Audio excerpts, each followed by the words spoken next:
Prochain arrêt, Saint-Étienne-Château-Creux.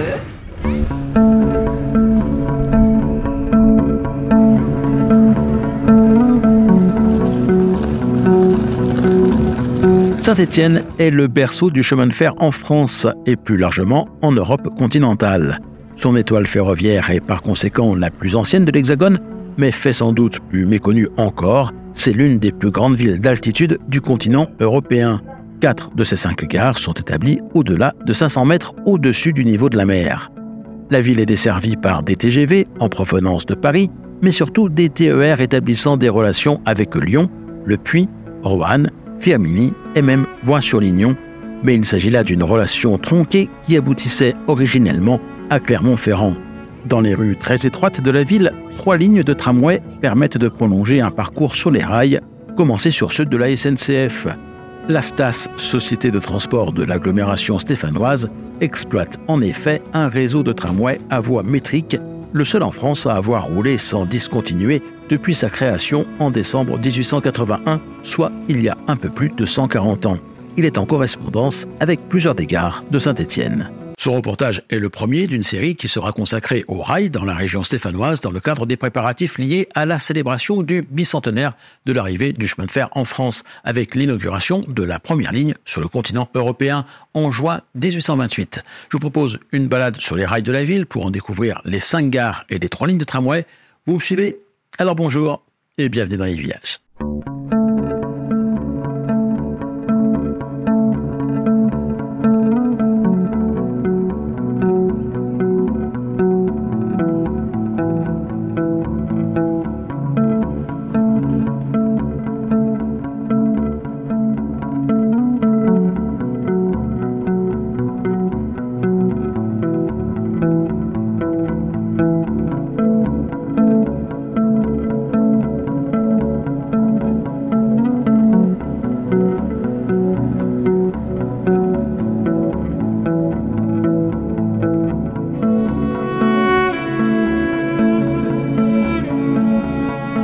Le voyage commence à la gare de Château-Creux. C'est par elle que passe la plupart du trafic ferroviaire dans la ville. Si elle est un peu excentrée, c'est parce que le terrain sur lequel elle est construite se trouvait au cœur d'un triangle constitué par 3 anciens embarcadères ferroviaires encore plus éloignés du centre-ville qu'elle est appelée à remplacer. Ceux de Bérard, de la Terrasse et du Pont de l'Âne. Le choix du site pour établir une gare centrale ne fut pas facile et suscita de nombreux débats qui durèrent de 1835 à 1855. Débuté à l'heure de la création de la Compagnie des chemins de fer de jonction du Rhône à la Loire, qui reprit en les fusionnant les 3 entreprises à l'origine de la création de ces 3 embarcadères, ils aboutirent 20 ans plus tard. C'est la Compagnie du Grand Central de France qui mit en service la nouvelle gare en 1857, juste avant sa dissolution. Le principal inconvénient que présentait le choix du hameau de Château-Creux, qui à l'époque s'écrivait en 2 mots, était qu'il se situait au-dessus de plusieurs puits de mines. Bien que l'interdiction fût prise de continuer de creuser des galeries sous la gare, le terrain n'en demeura pas moins très instable. Aussi, son premier bâtiment, qui se voulait provisoire, inauguré le 14 décembre 1857, fut-il construit en bois, ce qui lui valut d'être victime d'un incendie 2 ans plus tard. Pour autant, le provisoire perdura, au prix de nombreux problèmes toutefois causés par le passage répété des trains qui, provoquant des vibrations sur ce terrain très instable, finirent par conduire à l'affaissement d'une partie du bâtiment. Il fallut remonter celui-ci d'1 mètre. Le trou fut comblé par de la terre et des traverses de bois. La compagnie du PLM, qui exploitait alors la ligne, décida de démolir cet édifice pour le remplacer par un autre plus vaste et surtout plus robuste. Pour pallier l'instabilité du terrain, son architecte s'inspira des techniques mises en œuvre pour la construction de la Tour Eiffel. Ainsi, les armatures du bâtiment sont en fer. Ses murs sont revêtus de briques rouges, mais surtout ses fondations reposent sur 300 vérins hydrauliques réglables sur lesquels il faudra agir en moyenne tous les 2 ans jusqu'à la fin de l'exploitation minière pour maintenir la construction en place. Dans la période contemporaine, c'est au cours de la Seconde Guerre mondiale que la gare a le plus souffert. Bombardée par les Alliés le 26 mai 1944, son toit et sa façade sont fortement endommagés. Les réparations pareront au plus pressé et il faudra attendre l'arrivée des TGV au début des années 80 pour que la SNCF se lance dans de gros travaux de réhabilitation qui redonneront à la gare de Château-Creux son lustre d'antan, et notamment ses murs polychromes qui tranchent tant avec l'ensemble des constructions environnantes. En effet, autour de la gare, c'est tout un quartier d'affaires qui s'est développé, accueillant notamment le nouveau siège de l'entreprise Casino. De nos jours, la gare de Château-Creux reçoit quotidiennement des TGV assurant 4 allers-retours en semaine, 3 le dimanche vers Paris via Lyon-Pardieu en 2h45 et de nombreux TER.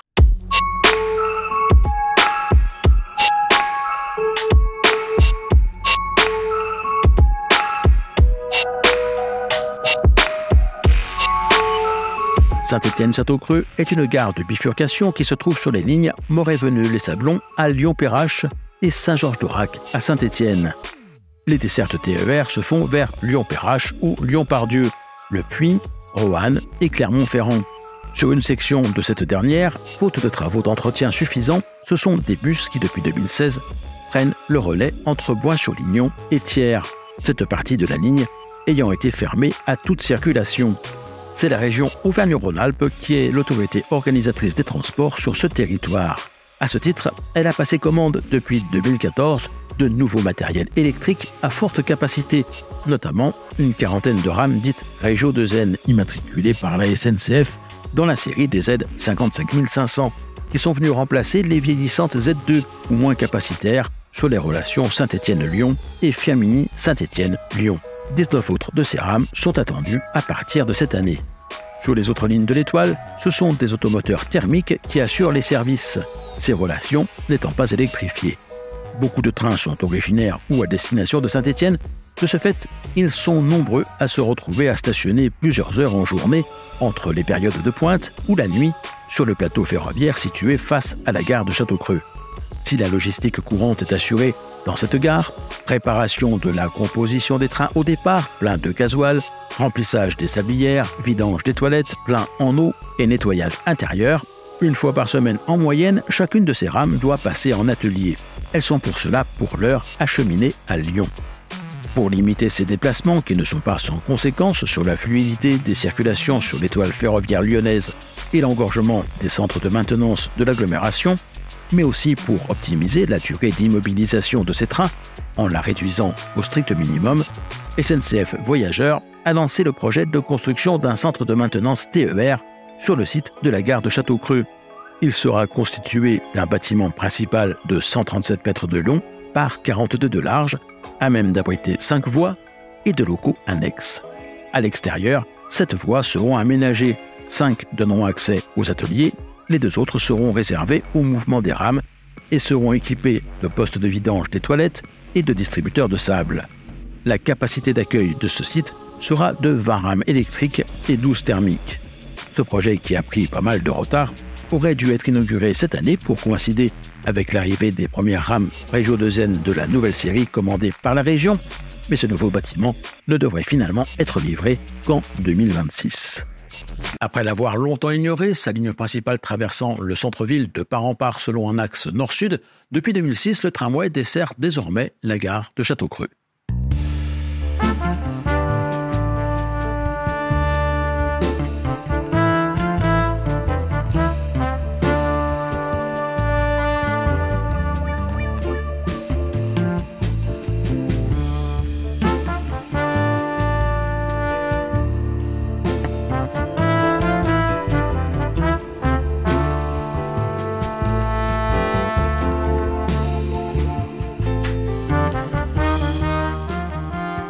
La ligne T2 y fait même son terminus.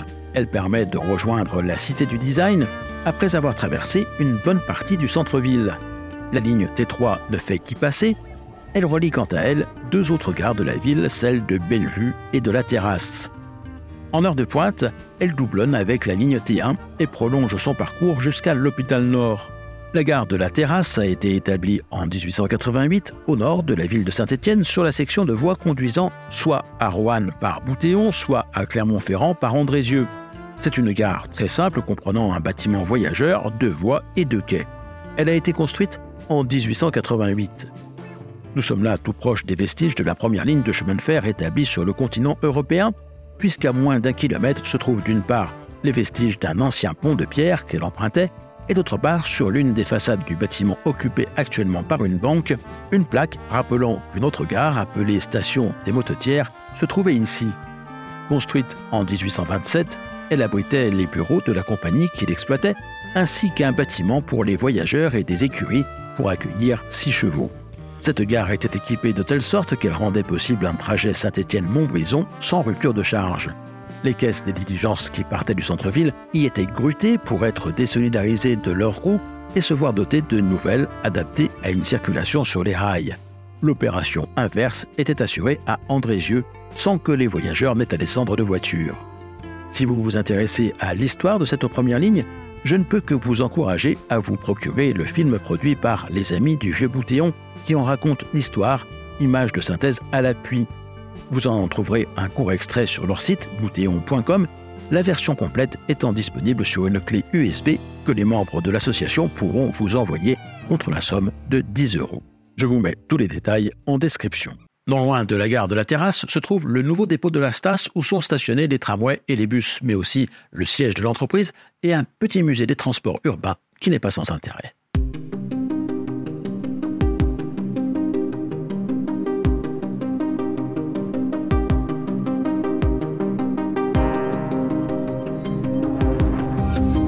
Avant de reprendre le tramway en direction de l'hôpital Nord, un petit coup d'œil sur son terminus. Une raquette y est aménagée.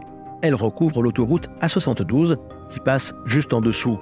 Ce dispositif a été créé car certaines des rames qui circulent sur le réseau aujourd'hui encore ne sont dotées que d'une seule cabine de conduite. C'était déjà le cas de celles qui les ont précédées. Le changement de sens de marche n'est par conséquent pas possible. C'est au tramway de s'arranger pour faire demi-tour, ce qui est parfois faisable en aménageant une boucle dans les quartiers où les lignes aboutissent ou en créant une raquette comme ici, ou un peu plus loin à la station Hôpital Nord. Le dépôt de la Stas et le musée des transports urbains de Saint-Étienne et sa région ne sont pas très loin d'ici, à 2 pas de la station de tramway Parc Champirol, située sur les lignes T1 et T3. Le musée est tenu par une équipe d'une dizaine de bénévoles, anciens salariés de la Stas ou de la CFVE, l'entreprise qui l'a précédé dans l'exploitation des transports en commun dans la ville. Il présente de nombreuses photos qui retracent les 140 ans de cette histoire, ainsi que divers véhicules, dont des motrices de tramway de 1907 et 1958 et des trolleybus Betra. On reprend le tramway et on s'arrête dans la gare la plus surprenante de la ville, Carnot.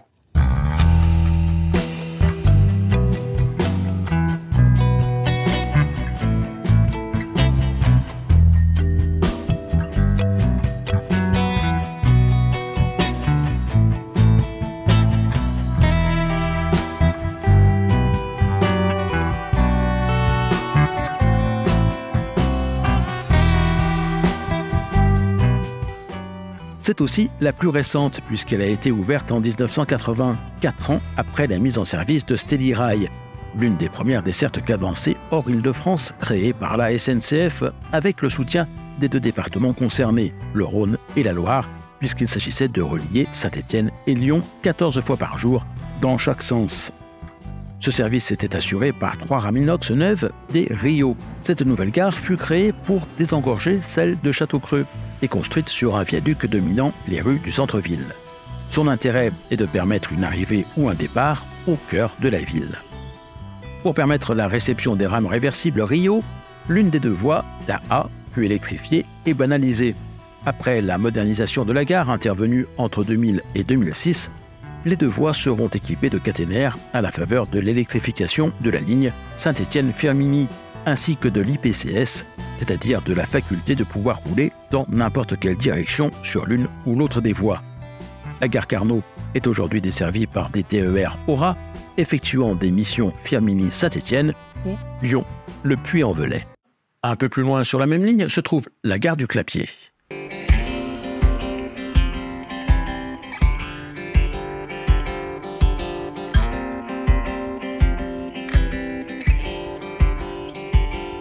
L'environnement dans lequel elle se trouve ne laisse aucun doute. L'histoire de cette gare est bel et bien liée à celle de la mine. Elle se trouve à proximité immédiate de Puy.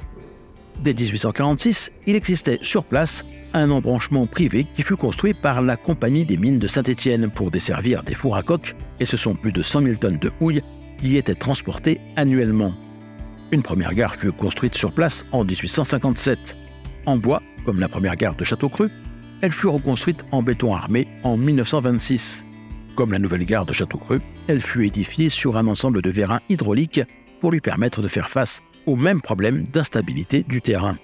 Victime elle aussi d'un incendie et de l'arrêt de l'activité minière, cette gare sera fermée en 1989 et ne sera pas très loin de tomber dans l'oubli jusqu'à ce que sa restauration soit décidée en 2006.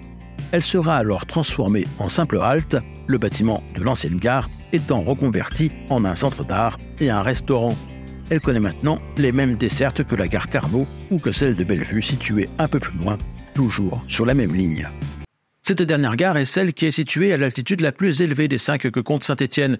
Elle est implantée à 564 mètres. Ses quais ont été déplacés de quelques dizaines de mètres, ce qui fait que son bâtiment voyageur n'est plus utilisé désormais. Mais vous allez le voir, il est occupé par une association de ferroviphiles qui étudie l'histoire des transports dans la région et pratique le modélisme ferroviaire.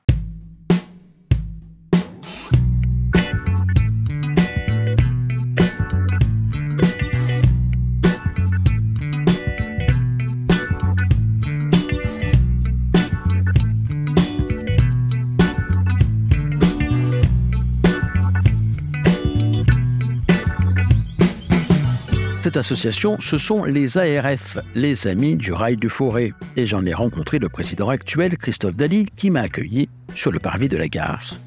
La gare est sur la ligne entre Saint-Étienne et Saint-Georges-d'Aurac, par le Puy. Elle est plutôt au sud de la ville. Particularité, elle est surélevée. Les quais sont à l'étage. L'espace vente est toujours là. Par contre, l'accès à la gare se fait par la place Bellevue et la passerelle. Le passage souterrain est condamné depuis quelques années déjà. L'idée, c'était de faire un pôle un peu multimodal entre les transports en commun et le TER de la SNCF. On a deux locals. Celui-ci, c'est un local qui est un peu plus récent, qui est dédié au modélisme. Et nous en avons un autre dans la gare, qui est plus consacré à l'histoire. Ce sont les deux activités depuis l'origine, depuis 1973. On fait et partie histoire, la promotion de l'histoire, la promotion des premières lignes, et on fait aussi du modélisme. Et depuis les origines aussi, on a une partie transport en commun.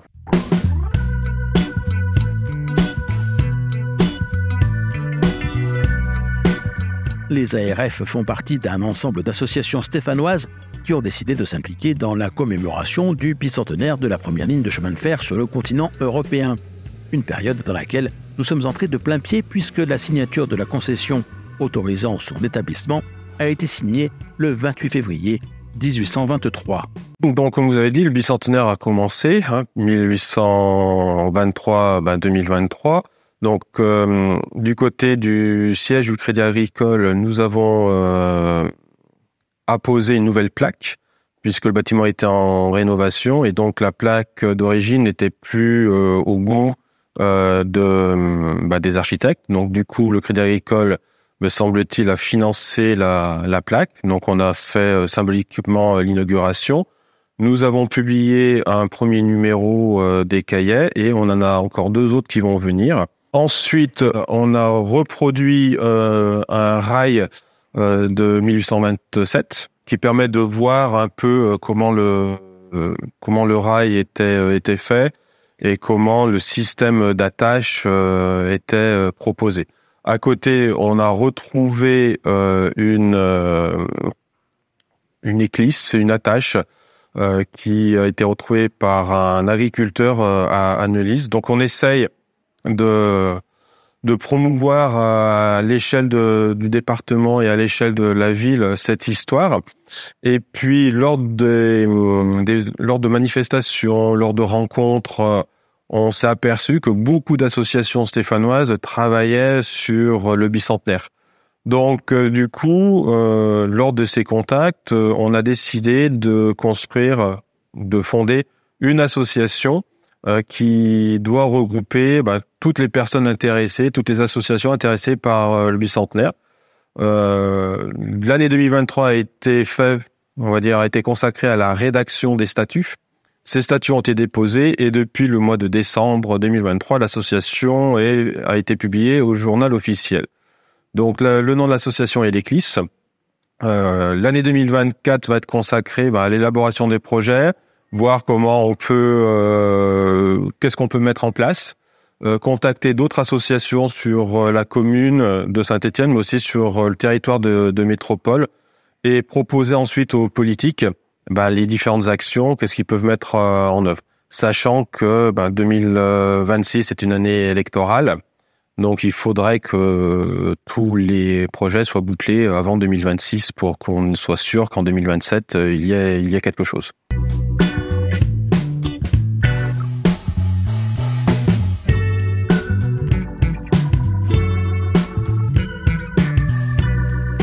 Mais sans plus attendre, les ARF se sont d'ores et déjà mis au travail et ont commencé à élaborer un diorama qui reproduira au plus près des connaissances actuelles l'un des sites emblématiques de cette première ligne. Les magasins où le charbon arrivant par le train était stocké en attendant d'être chargé à bord des Ramberts, des embarcations à fond plat qui naviguaient sur la Loire pour aller le livrer jusqu'en région parisienne ou même nantaise. Donc voilà le module. Avec les magasins qui seraient à ce niveau-là. Le bâtiment que l'on voit sur certaines photographies et certaines reproductions de l'époque, et qui a été fait intégralement, du moins c'est une construction intégrale d'un de nos membres. Et on a ici le pont sur le Furan, pareil, construction intégrale d'un de nos membres.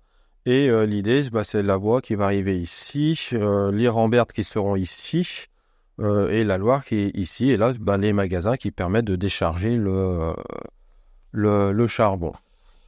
Le plan général, le bâtiment, les deux Ramberts, les magasins et puis la voie. Histoire de conclure cette petite balade sur les rails stéphanois, je vous propose de reprendre une dernière fois le tramway pour nous rendre auprès de l'autre club de passionnés de train de la ville, Model Rail.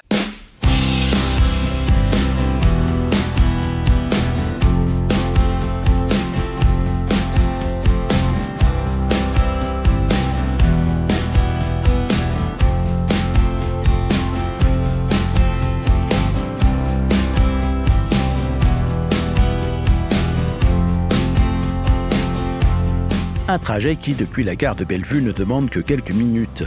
Model Rail est installé tout près du terminus sud de la ligne T1 du tramway, dans le quartier de Solor. L'association fait partie du groupe de celles qui ont choisi de s'engager dans l'Eclis pour préparer le bicentenaire de la première ligne. J'ai été reçu par Ventry Lefebvre, son président. Model Rail, c'est une association, une bonne vingtaine de personnes maintenant, avec trois jeunes. Et puis donc voilà, on fait du patrimoine et du modélisme. Patrimoine un peu global, où on va plus faire des études ferroviaires, pas vraiment trop locales, justement pour compléter ce que font les amis du rail du Forêt, qui sont vraiment très locaux.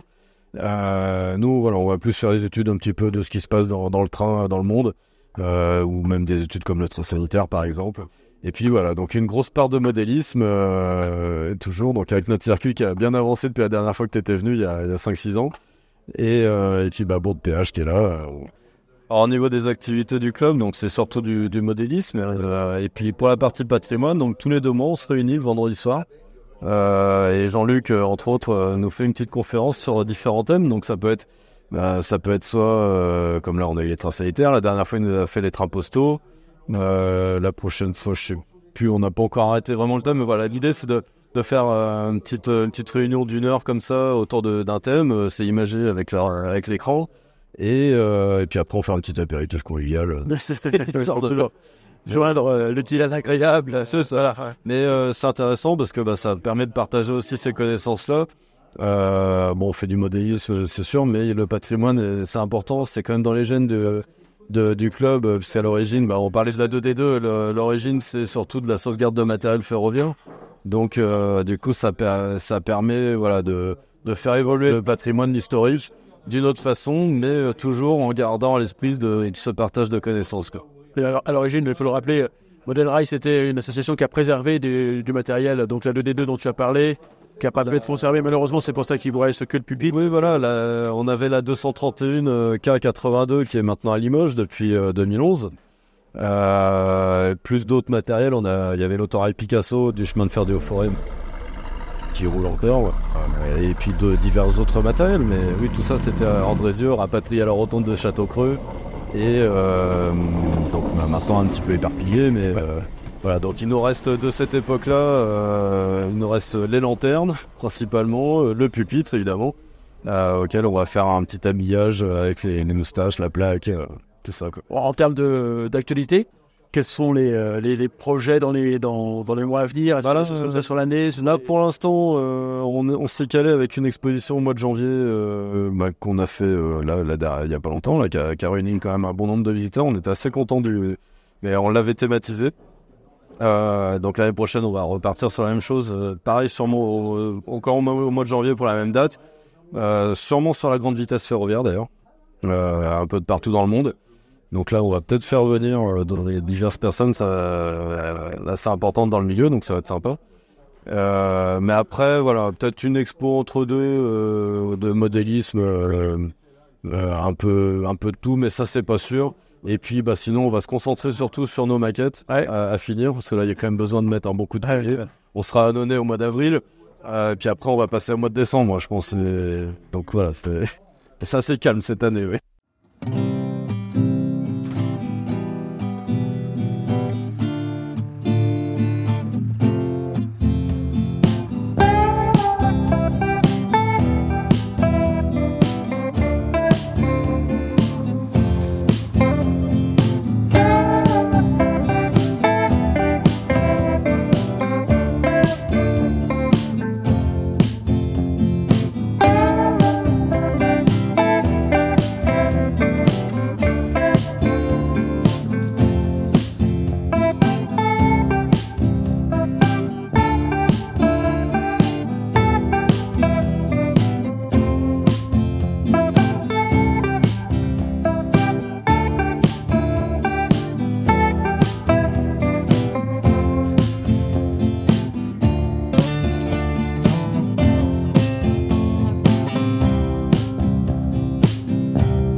Déjà 200 ans et une étoile ferroviaire qui continue de briller, surtout grâce à sa branche la plus chargée, l'axe Saint-Étienne-Lyon, pour lequel de nombreux projets sont en cours. 19 nouveaux RegioN sont attendus entre aujourd'hui et 2026. Le nouvel atelier de maintenance de Château-Creux devrait sortir de terre la même année. Une nouvelle offre ferroviaire est à l'étude pour l'horizon 2028, avec la promesse de plus de trains sur une plus grande amplitude horaire, avec une meilleure capacité d'emport et des temps de parcours raccourcis. Espérons que la ligne Saint-Étienne-Clermont-Ferrand ne soit pas l'éternel oublié. Sa coupure entre Boin-sur-Lignon et Thiers, obligeant à réaliser une partie du trajet en bus, est un vrai handicap dans les déplacements entre les grandes villes de la région. Et vous, que pensez-vous et que connaissiez-vous de tout ça? Vous pouvez me le dire en commentaire. Et pour poursuivre votre exploration des étoiles ferroviaires, je vous propose ce reportage réalisé sur sa voisine lyonnaise.